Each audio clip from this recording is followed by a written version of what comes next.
Welcome to the Rights Track podcast, where we aim to get the hard facts about the human rights challenges facing us today. I'm Todd Landman. In this series, the Rights Track is on the road, capturing the voices, experiences, and knowledge of people around the world who are part of the global coalition to end modern slavery by 2030. In today's episode, we're asking, how is the church leading the fight to end modern slavery? I had the opportunity to speak to Right Reverend Dr. Alastair Redfern, who for the last few years has been actively working to end slavery through his role as Bishop of Derby, and also by influencing his peers in the House of Lords.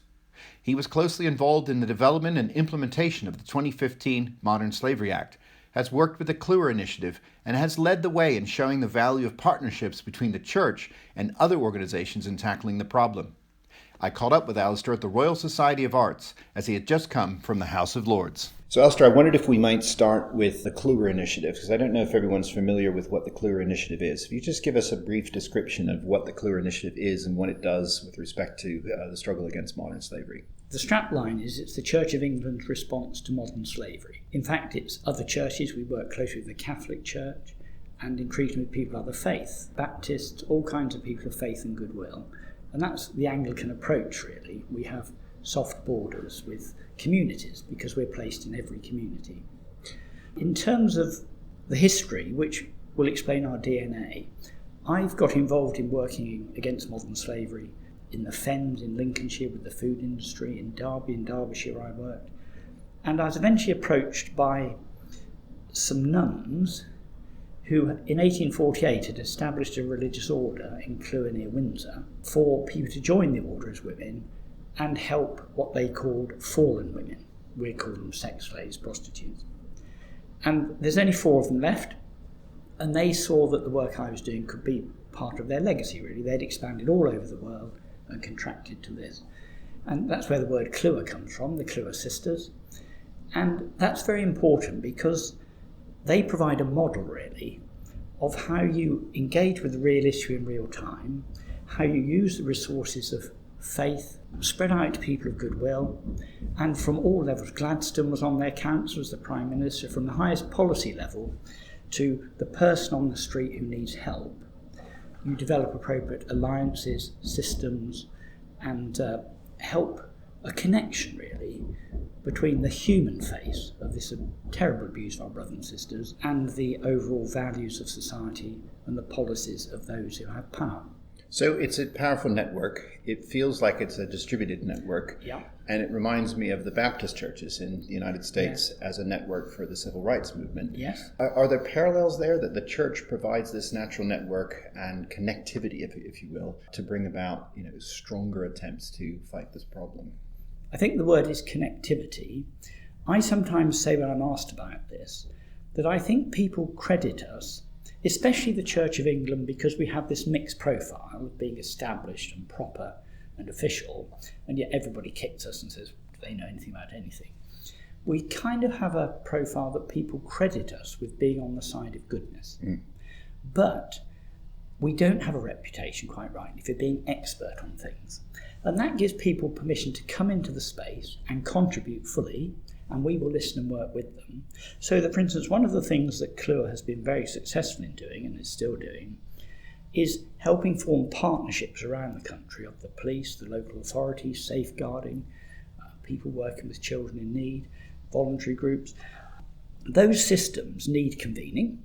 They know they need each other, but through our work, their eyes are opened more self-consciously, I think, to the fact that a key bit of the fight against modern slavery is offering love to the people who've been abused and exploited and damaged.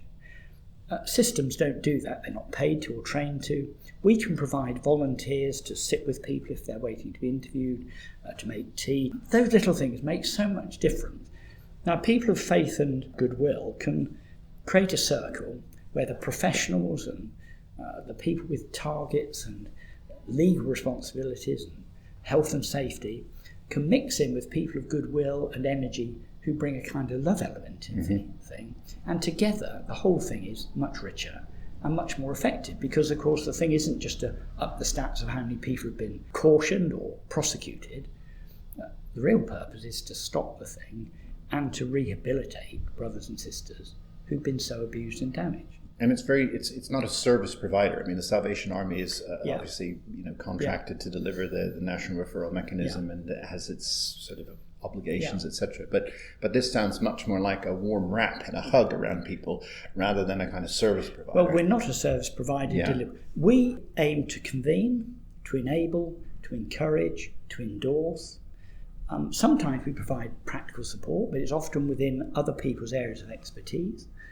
A good example would be the car wash app. As you know, car washes are great places for recruiting people, especially from abroad, and then redistributing once they've been enslaved into the system of forced labour. They're pop-up, very modern. The police don't know where they are, how they happen. We were able to convene the Chief Constable's Council, the National Crime Agency, the Border Force, and some technical expertise, and create this car wash app. Now, that's a good example, I think, of trying to push back into the thing, providing intelligence, which is very difficult for law enforcement to get hold of with all this pop-up stuff, and providing practical support. It gives consumers and citizens something to do and to make a real contribution. We've had quite a lot of pushback, people saying, well, that's the police's job. But of course, anybody goes to the car wash, sits in their car with their phone. One of the things that's come out of our work with the police is that modern slavery is highlighting the fact that crime is becoming something that requires a different kind of evidence. There's no longer a dead body, fingerprints on the window that's broken. It's hidden. And unless the police have extra sources of intelligence, now we can't make judgments on our phone app for the car wash or whatever, or if you get a cheap t-shirt, but you can ask a question. And we're passionately committed to using our reach into the grassroots, 16,500 parishes across the country, working with other churches, to encourage any of us in our ordinary lives to be aware enough just to ask the question, not to make the judgment. And going that extra mile will be crucial for the law to work, for care to work, and for pushback to happen. This is really intriguing because you wouldn't think the Church of England would be developing apps, right? And that innovation is quite impressive. But it's a crowdsourcing technology that allows ordinary citizens to engage in citizen science, a set of attributes that a car wash might have and might not have, a set of very standardized questions that people can do very quickly. But I was also intrigued by you saying 16,500 parishes. That gives you a sense of the reach of the church and how it can reach out into those communities. Now, you mentioned other faiths, and you work with other faiths. You work with the Catholic faith. I know there's the Santa Marta group, which is part of the Catholic Church. Work with Muslim communities, I imagine, and other faith-based communities. So how does that work? How do you build bridges between faiths to work on this problem? You have to distinguish between things like the Church of England or the Roman Catholic Church are hierarchical organisations. And I've been a bishop of a diocese, 350 parishes, and it's not a command and control, but you can get people on board. They understand. We might have a policy, we might try and do something. Many faiths are very locally autonomous, probably more like the Baptist model, really. Run by the mosque council, probably not the imam. It's a matter of engaging with the context, and if there are people in the context who are happy to have their eyes opened, to contribute to the intelligence gathering, the tools we develop on our website about awareness raising, caring for victims, things for people in school, for young people, those kind of things are easily translatable. People can take them and do what they like with them. So we see our job as to invite people in different contexts to participate, but always on their terms, and they're free to boulderize it, change it, do it in the way that's most effective. And of course there are complexities. When I was involved in the crafting of the legislation, there was a big debate, should we use the word slavery? And I think on balance it was a right judgment because it does make people generally stop and think. Whereas if you said exploitation, it's a softer word. But of course slavery has a hinterland, especially in the UK, that's racist in a way, and the transatlantic slave trade. And therefore it's important to be sensitive to what's happening in a context, if there's forced marriage, organ donation, organised begging, forced labour, sexual, whatever it is. What's that context about? Who's inhabiting it? And how do you help people open their eyes and make the right contribution, really? So there's no simple method that we just try and sell people. It's through dialogue, engagement, it's incremental. And our whole thing is that things will only work if people get it on the ground and want to run with it. We can't do it for them. Yes, and I wanted to pick up on another word you mentioned very early on in our discussion, which is this word love, which runs through so much of religious life and the Scripture. So I wonder if I could just push you a bit on Scripture. So what does the Bible say about slavery? And are there things that modern faith leaders take out of the Bible and use? Because there's probably some tension between the history of slavery and its defense in the Bible. But obviously, time moves on. How has the church come to grips with the history of the Bible and the history of slavery and what's happening today in the contemporary period? Truly, there are two strands. There's one that would be developmental, that would say there's plenty of stuff in the Bible that endorses slavery. A lot of Jesus' parables talk about slaves. There's the line that says, we develop historically, we understand things differently, we know better now. This was historically contextual, and you can't, whatever your values, you don't get a value and it changes the world. That's a long process. And so some people would argue St. Paul starts a thing about equal value, and it took till well before, say, in this country, before we made any structural progress, in a sense, with the legal judgments and the Acts of Parliament. So that's one way which I think helps some people. We are a historically embedded faith, and history changes the way the faith runs. But I think there's another very intriguing thing that I'm exploring at the moment with a number of people, and Clewer is, and that is that if you look carefully at Christian scripture, Jesus chooses the word doulos, which in Greek means slave, to describe himself. Paul 4 times says, I'm a slave of Jesus Christ. I'm enslaved to sin. So I think there's a very interesting thing about all of us actually get enslaved to things. You can't serve God and mammon is the great thing in a sense. But we do serve both. And I think there's quite a sophisticated but important and rich theme that's beginning to emerge about we're all subject to slavery and enslave ourselves. And there's one way of fighting that. And then there's another kind of crude, materialistic dominating of other human beings slavery, which is a totally different thing. To deal with the one that's abusive and dominating, it might help to recognise many of us are quite close to exploiting others, to being selfish, to be enslaved to ourselves, really.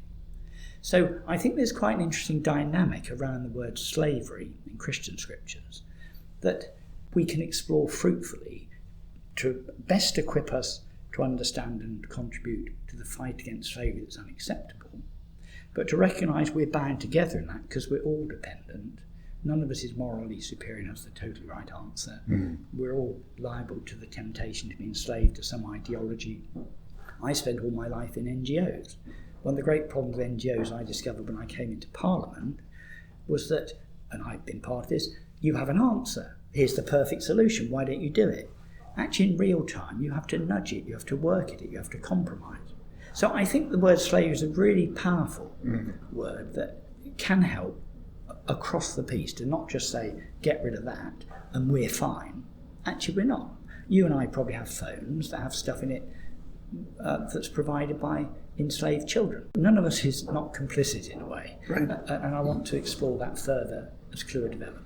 It's really interesting. I'm a scholar of Latin American politics, and I was very much influenced by, or at least interested in, liberation theology and the preferential option for the poor that Second Vatican Council started to articulate.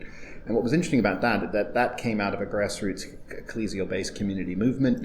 It was about addressing poverty, but also one could use exploitation, perhaps, or even slavery in the way that you just articulated it. So it's interesting how these themes emerge and maybe re-emerge through faith-based communities to address enduring global problems. And this is an enduring global problem. There is a Sustainable Development Goal 8.7 that says we're going to try, we, the global community, are going to try to end this by 2030. As a man of faith, is there a chance of doing that? Well, I think I'd be careful. That's politicians' language. We will end this by 20. You have to have high aims. That's why NGOs are important. They're prophetic. They challenge us. There is a better way. You need people to back for that. As you've just hinted, if you look at history, slavery has always been somehow part of the mix. And therefore, I wouldn't like to set a target for a sign-off of slavery. Right. But I think there are encouraging signs in the work I do that, for instance, in the West, as the state retreats from public life and overseeing public life, because of resources, people don't want to pay taxes, whatever it is, people claim freedoms to be on earth they want to be. As the state retreats, businesses are becoming more important players as global citizens, and more businesses that we work with, ostensibly around supply chains, are self-conscious about their image, their brand, their value, upon which depends consumers engaging with them to give them a profit. And so I think there's some very interesting things coming towards us about who are the players in global citizenship. As democracy is getting in a mess with one person, one vote, and in a pluralistic world without big ideologies, that's a really difficult thing. We have some very organised players, some of whom I think can make an interesting contribution. So I think that's a long-winded way of saying that we may be able to shift from the kind of welfare state model we've had since the 19th century, we'll pass some laws, we'll sort this, it'll be gone, to saying we'll affect the culture of consumers and citizens by what we eat and what we wear and what we, to actually be a really significant pushback. To, as I said earlier, like with our Safe Car Wash Act, to not be wearing cheap T-shirts that are made by slaves in Bangladesh. I'm optimistic we can make some big strides in that direction. I'm less optimistic about how we can reinforce that with political decision-making. Yes, and to political decision-making I turn now. So you're a member of the House of Lords. Well, I have been. I've just retired as a bishop who serves in the chamber. Yes. I have been, so what role can you have there? What impact can you have through that platform, if you will? Well, in my experience, I was on the select committee that was able to have a first go at designing the legislation. I've just been involved in a project with the Home Office to review the Act after 3 years.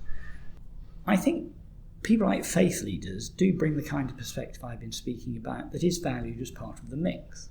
And as long as we're not too clever about having the answers, people will engage with us. And we also need to help those in Parliament in both houses recognise that we're probably on the verge of wanting a different form of representation into politics. The voting system isn't really producing stability or clear sense of direction. And the House of Lords is a very interesting place because, of course, it's appointed, and some people are clearly political appointments or whatever, but it is a group of amazing expert people, amazing expertise given freely, really, because there's not a lot of reward in this. Yes.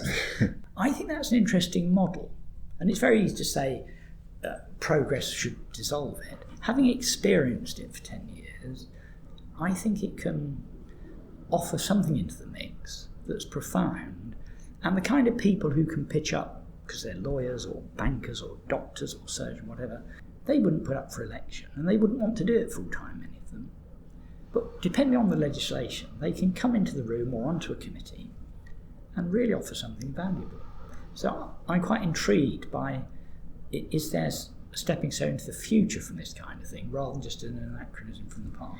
Yes, so it's an epistemic community, but it's very plural in that sense, and you can draw down on that expertise as and when Thank it's you, required. that's a really smart way, an epistemic community. I must remember that. You can have that one. Thank you. That's great. So it's been a fascinating journey talking to you from the grassroots, from 16,500 parishes to the hierarchies of the church, but churches cooperating with one another, to a little bit of a dalliance in scripture and theology. So it just leaves me to thank you very much for being on this episode of The Rights Track. Thank you very much indeed. Thanks for listening to this episode of The Rights Track, which was presented by Todd Landman and produced by Christine Garrington. You can find out more about our podcast at www.rightstrack.org. Funding for our Modern Slavery series comes from the University of Nottingham's Rights Lab project, home to the world's leading contemporary slavery experts and the world's first large-scale research platform for ending slavery.